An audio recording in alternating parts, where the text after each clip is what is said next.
ఇప్పుడు మనము యజుర్వేదంలోని చిట్ట చివరి అధ్యాయము, దీన్ని ఈశావాస్య ఉపనిషత్తు అని కూడా అంటారు.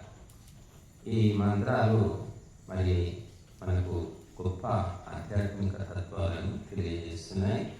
ఈ మంత్రాలతో ఆహ్వానిస్తాను.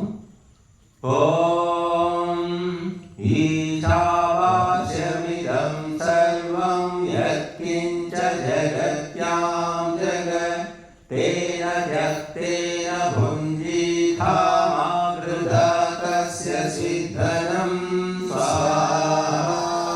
ఓం కుర్వన్నేవేహ కర్మాణి జిజీవిషేషతం సమాః ఏవం త్వయి నాన్యథేతోసి న కర్మ లిప్యతే నరే స్వాహా.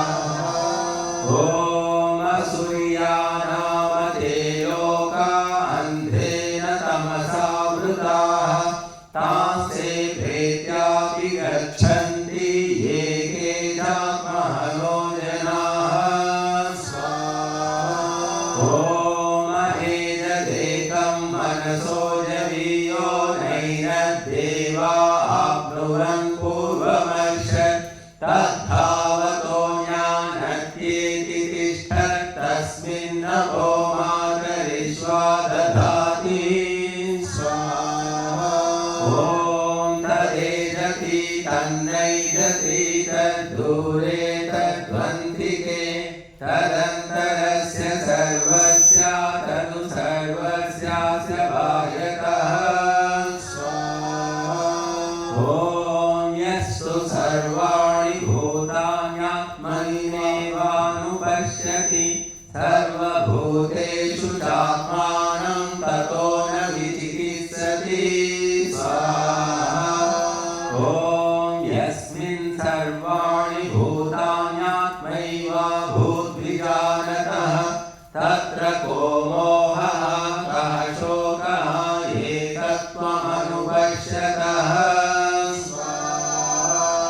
ఓం సవర్యగాచ్ఛుక్రమకాయమవ్రణమస్నామిరం శుద్ధమపాపమిద్ధం కవిర్మనీషీ పరిభోః స్వయం భూర్యాథా తద్ధతోర్ధాన్యదధాచ్ఛాశ్వతీభ్యः సమాభ్యः స్వాహా.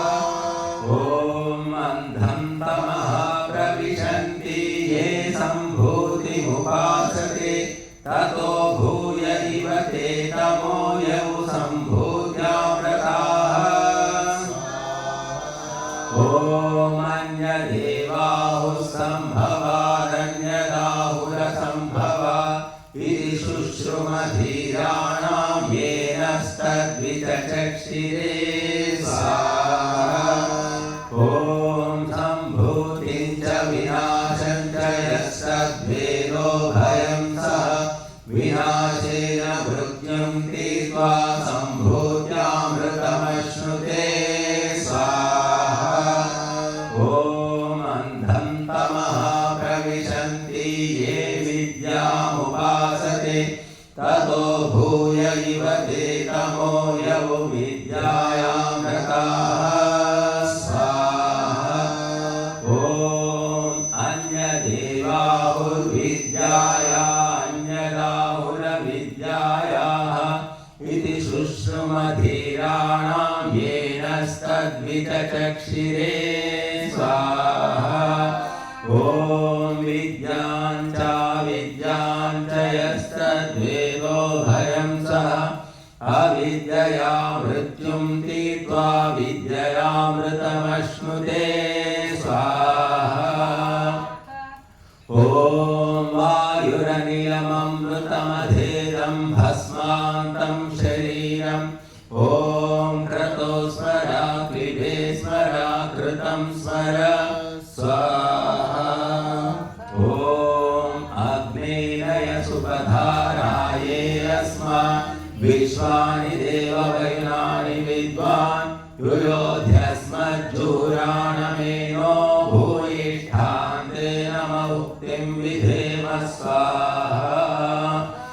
ఓం హిరణ్మయేన పాత్రేణ సత్యస్యాభిహితం ముఖం योऽसावादित्ये पुरुषः सोऽसावहम् ॐ खं ब्रह्म स्वाहा इदमात्मने इदन्न मम